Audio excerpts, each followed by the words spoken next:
Hello, I'm Tim Shoebridge. Welcome to this video. Today I'm going to be talking about this rather distinguished red instrument here behind me. It is the Nord Wave 2. Now I've had my Wave 2 for quite a long time, over a year, maybe 18 months, something like that. It's taken me a very, very long time to get around to doing a video about this synth, and there is a kind of a reason for that, and I'll talk about that in the conclusion section of this video. But before we get to that point, let's take a look at the Wave 2, what it's about, what it can do, what it sounds like, and what I think of it.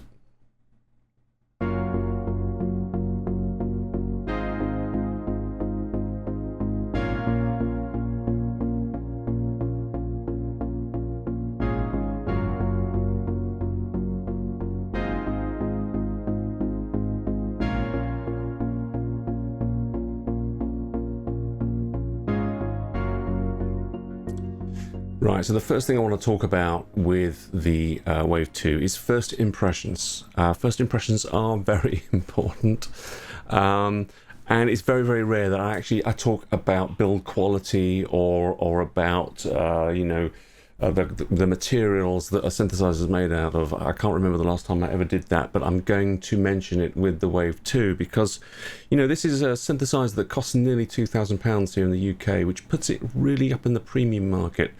For less money, you can buy a Novation Summit, for example, a couple of £100 less, and for maybe £400 more, you can buy a UDO Super 6 keyboard, which is an expensive premium keyboard. So this is up there, it's a premium instrument, and I just couldn't help but notice when I took the Wave 2 out of its box and set it down on a stand, I just couldn't stop looking at this kind of metal around here. I'll show you what I mean. I'll pop up a video of a close-up of this kind of, this whole top here is made out of one piece of metal that's just been kind of bent into shape, and that's it. These sort of like sharp edges and sort of like holes down the sides, and you can grab at it underneath here. And the pitch bend and the mod wheels just kind of stick up through this kind of cut bit of old tin. I don't know, it just doesn't look right to me. It looks really, really cheap. And the plastic end cheeks, they're not even thick plastic end cheeks. They're just really, really wafer thin. I don't know, it just gave me the wrong impression. I didn't expect it for a synthesizer costing nearly £2,000. I really didn't. I mean, thankfully, the keyboard itself, the keybed itself, is a quality keybed, and in terms of the controls, they're there's no wobble at all. It's all solid up here. There's no problem at all. Well, having said that, I was just playing with it for just about 1 hour. I'm not kidding you, just 1 hour, when one of the sliders here and this main sort of like layer section, one of the slider caps literally disintegrated under the pressure of my finger. It just crumbled into 4 or 5 pieces. I got those pieces together and I tried to glue them back together, and I kind of did that, but then it wouldn't fit back on the metal prong that it has to sit on, and it was just like, what the hell is going on here with this brand new instrument? So I went on the internet looking for a replacement slider cap for Nord Wave 2, and I was hoping that I would easily be able to find somewhere where I could order a replacement. Unfortunately, I didn't, and even more unfortunately, I found case after case after case where other people were complaining that their slider caps on their Wave 2s seemed to be imploding and falling apart.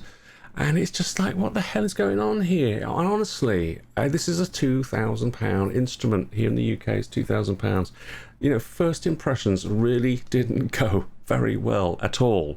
For that first hour of owning this synth, I was kind of a bit nonplussed by it all.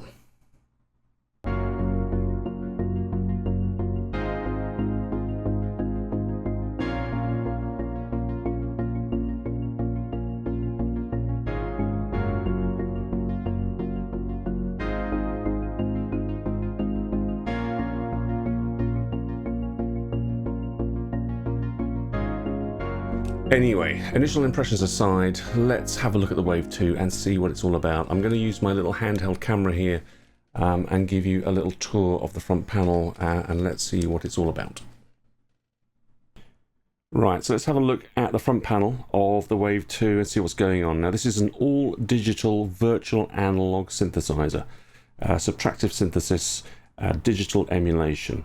Now, we start here. This is the oscillator section. It's just one oscillator, but it's got a variety of modes to it.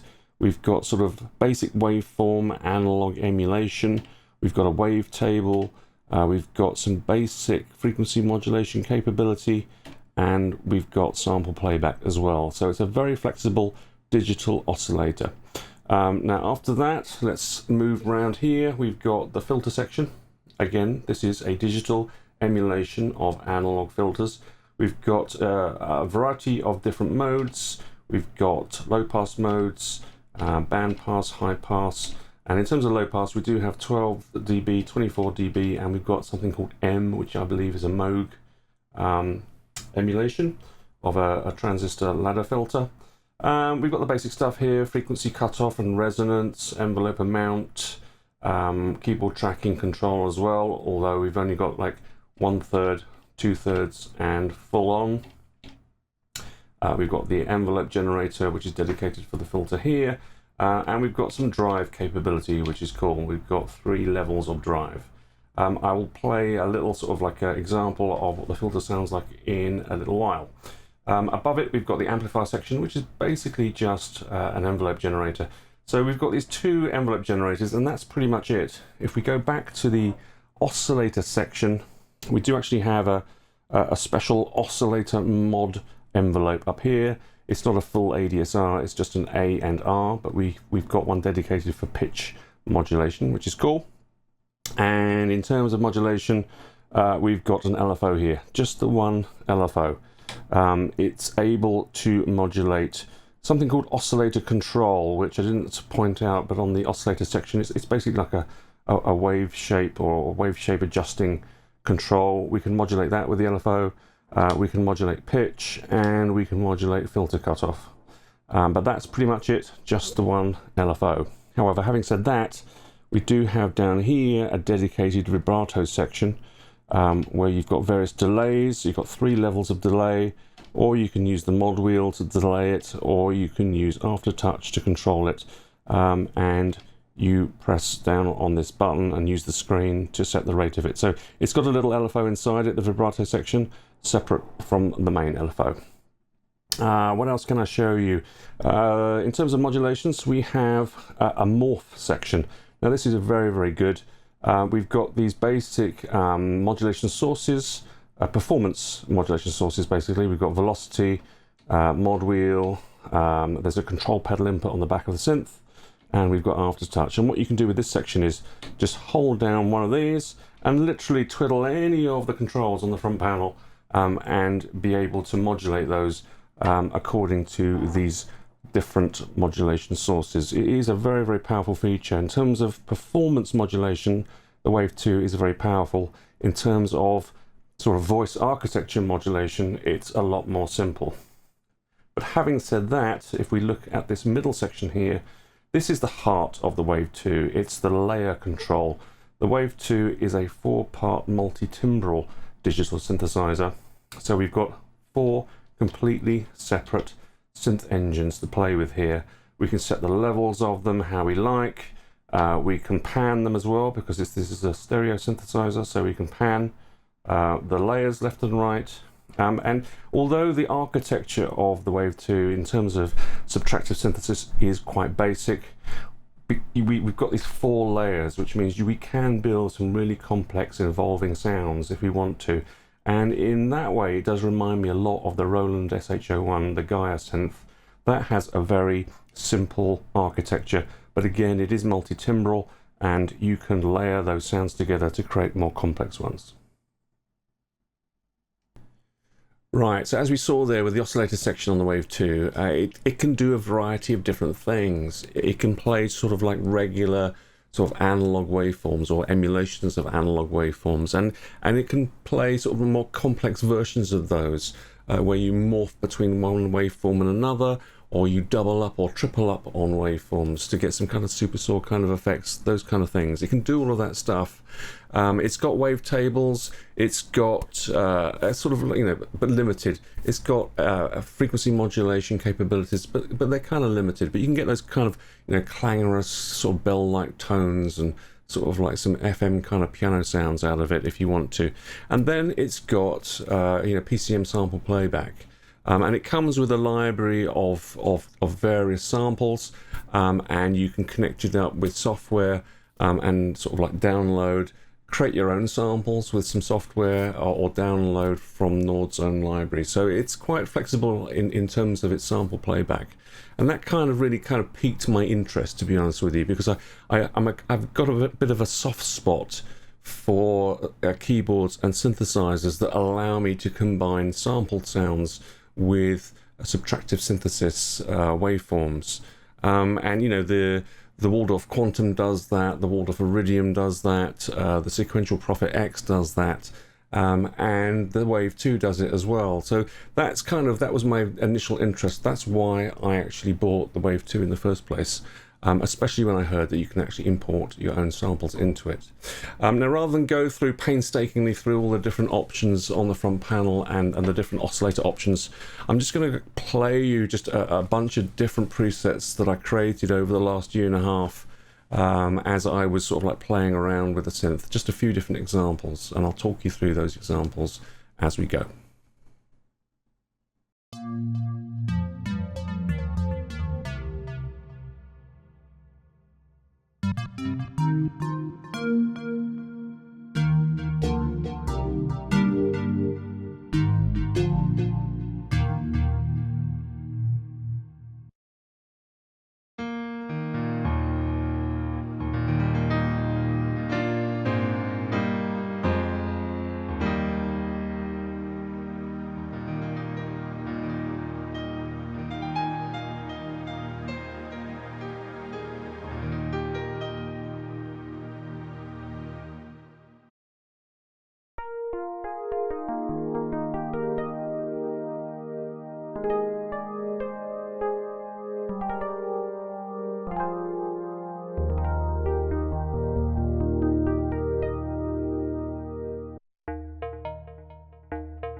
in this section of the video, I want to just cover a few sort of like miscellaneous things. So I've got some notes on my computer screen, which I'm going to have to refer to.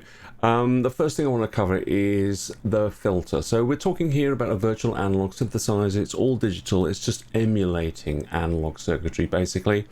And I did mention before that on the filter there is a sort of a Moog emulation mode. I just want to very, very quickly give you a little comparison so you can hear the difference between the regular 24 dB filter emulation and the Moog one. That's coming up now.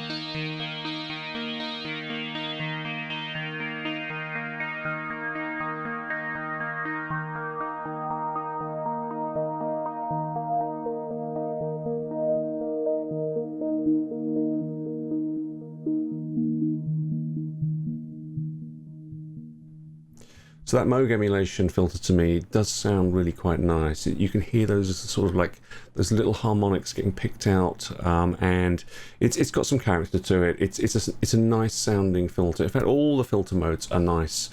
There was never a moment where I kind of went, "Wow, that sounds amazing." That very rarely happens to me with digital filters. But it does the job. I mean, if you're not going to be standing there doing filter sweeps and stuff like that with it, but you're going to create a patch to play as part of a multiple sounds in a song, then it's perfectly acceptable. It really is. It's not analog, but it's perfectly acceptable. It's a good set of filter emulations, and the Drive, which I haven't demonstrated to you, the Drive add different characters to the sound. There's plenty for you to be getting on with there. Now, one of the major fascinations for me, as I've said before already, is the sampling capability. I'm not going to sort of demonstrate how you actually capture your own samples and upload them to the Wave 2, but it really is very, very straightforward. It's highly automated. You literally just play however many notes you want to play on your keyboard that you want to make sounds with, that you want to capture. And it'll figure out what those notes are that you've played. It'll sort of like do pitch interpretation. It'll figure out and it'll create a mapping for you. I found that occasionally it got it wrong, but then it's not too difficult to sort of manually edit what it's doing and sort that out.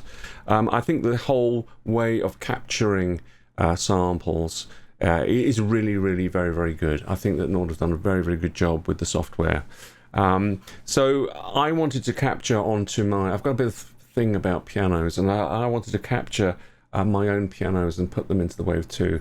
I'll show you a little sort of like demonstration now of a few different piano sample sets that I did sample by playing them on my normal controller keyboard, and then put them onto the Wave 2. Now, I'm not playing every single note, I'm playing every 3 notes, so there's going to be some interpolation between one note and the next when it comes to playback on the Wave 2, but this is an example coming up now of a few different sort of samples that I've loaded here.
So you'll see there that I've got some different sample libraries by Spitfire Audio with some pianos that I really like. There's the Hans Zimmer piano, there's the Oliver Arnolds felt piano, and there's my own Kawai MP9000 piano.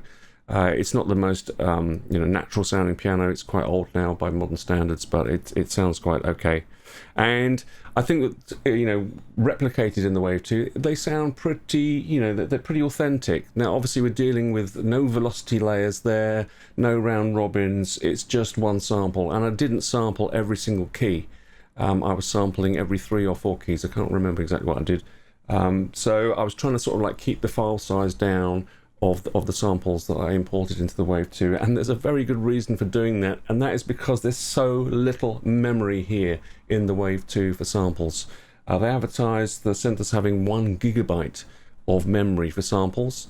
That might sound like a lot, but remember it comes with a whole bunch in its own sort of like factory supplied library already.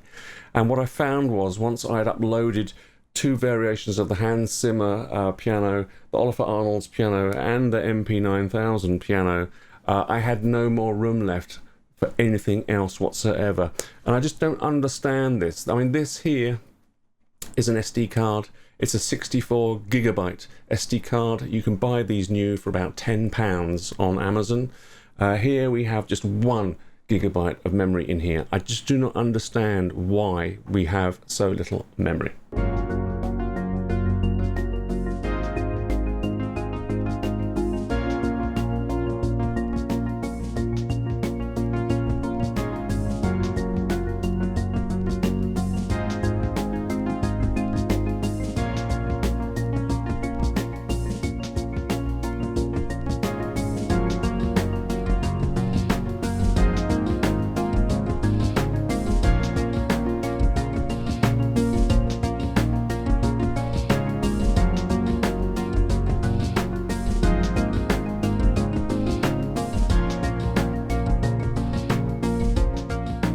Right, conclusions time. What do I think of the Wave 2? It's a tricky one. I've had it for a long time and I haven't really embraced it. I've tried over and over again to sort of like incorporate it into my studio and have it. I was trying to get it as my sort of like my main MIDI controller keyboard for a while and see how that worked, and it just didn't work out. One of the reasons for that is just a real pernickety reason, and this is going to sound really pernickety, I know, but the depth of the keys here is really not very deep. I'll show you a little sort of like clip here where you can see that my fingers are actually overlapping. When I play the black keys here, my fingers tend to overlap, and just sort of like just touch these buttons just a little bit. Just a little glancing blow on these buttons can devastate the patch you're playing. You could suddenly turn on the arpeggiator by accident, or turn on the vibrato by accident and get all the sound going on wobbly.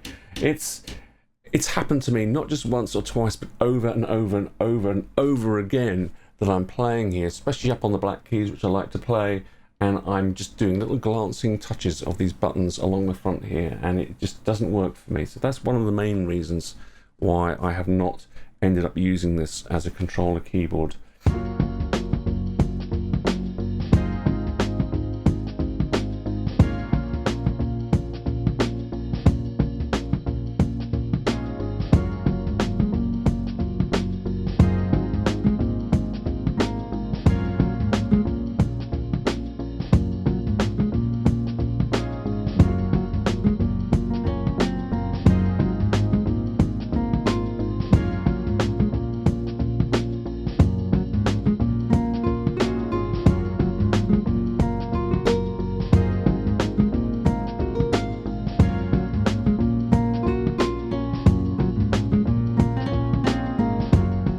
The sounds in it and the sample sounds in it, they're great. They sound great. They might not be the most deep and rich and natural sounding pianos you're ever going to come across, with sort of like round robins going on in different velocity layers.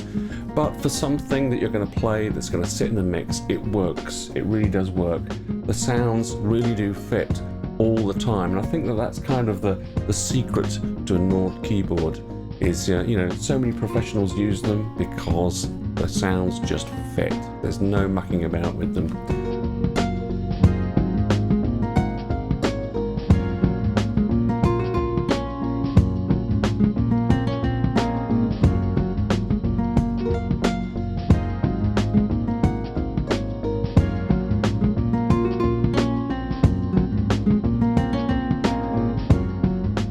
for me, it's the fact that this is a little bit of a jack of all trades and a master of none. That's a saying in the UK. I don't know how it translates internationally, but it basically means it's good at lots of things, but it's not brilliant at anything. You know, you've got virtual analog capability here, different waveforms. It sounds perfectly fine. The filter emulations sound perfectly fine, but they're not the best that I've heard. So if I want to do some virtual analog, then I might as well reach for one of my other pieces of gear that I've got, that have got lots more envelope generators, lots more LFOs, lots more capabilities to mess up and cross-mod the sounds.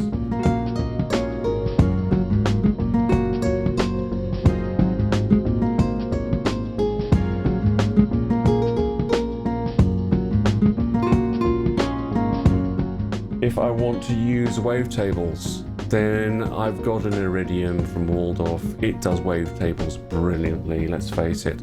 There are actually so many synths these days that have wavetable capability in them that are going to be better than what the Wave 2 can do. Then you've got FM, just the same really. This has got limited FM capability. It's perfectly usable for lots of lovely sounds. But if you really want FM, then there's so much choice these days.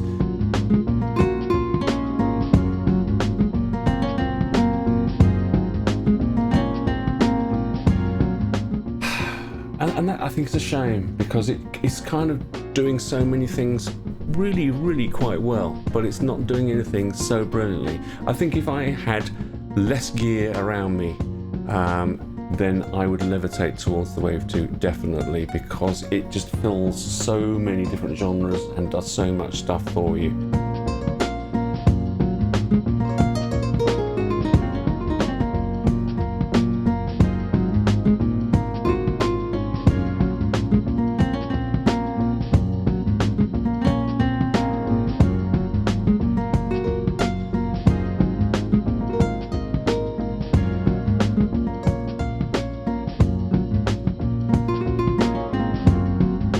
But as soon as you have choice and you're adding the Wave 2 to an existing setup where you've got lots of other pieces of gear around to choose from, then where does it fit in? It's difficult to see that. And I think that's a shame. It is a very, very nice keyboard. It is expensive for what it is, I have to say. And I haven't sold it. I haven't got rid of it. I'm still trying with it. I'm still trying to fit it in somewhere in my setup. I've really enjoyed playing it in the follow-up lead up to making this video. I've really enjoyed playing it. It's a great instrument, but where it might fit in for you, that's really a very, very personal thing. Anyway, that's all I've got time for in this video. I hope it's been useful, entertaining, whatever. Until the next time, as always, thanks very much for watching.